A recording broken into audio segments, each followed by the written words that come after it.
मुस्कान जल्दी जबलपुरा पापड़ तो उसको मुकुल ने मार दिया ये आवाज़ 16 साल की काव्या का है और ये सब कुछ एक प्लानिंग का हिस्सा है। आज का ये दिल दहला देने वाला केस है मध्य प्रदेश से।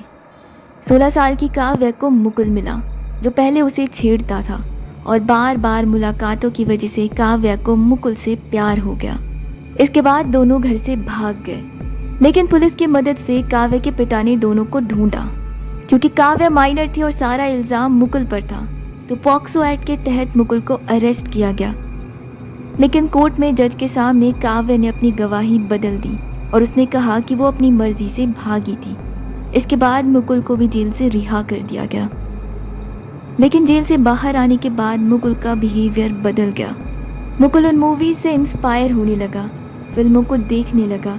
इसके बाद सितंबर 2023 में उसने फैसला लिया बदला लेने का। मुकुल ने काव्या के पिता और भाई दोनों को मार दिया। इस पूरे केस के बारे में काव्या के वॉइस नोट की वजह से सबको पता चला। 5 घंटे के बाद काव्या की कजिन ने इस वॉइस नोट को सुना। वो सुनते ही डर गई। वो घर वालों को बताई। उसके बाद पुलिस को इन्फॉर्म किया गया।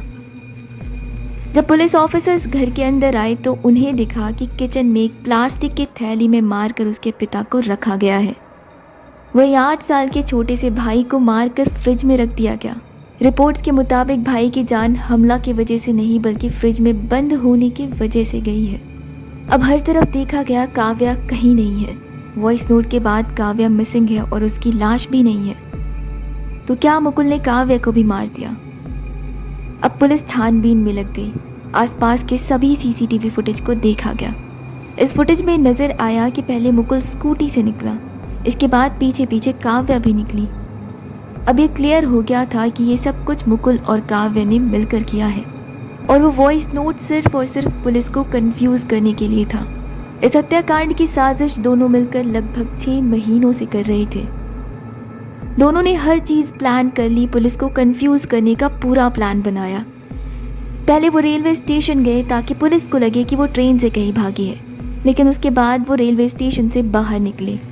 महज 90 किलोमीटर के डिस्टेंस को तय करने के लिए उन्होंने 12 बसें बदली।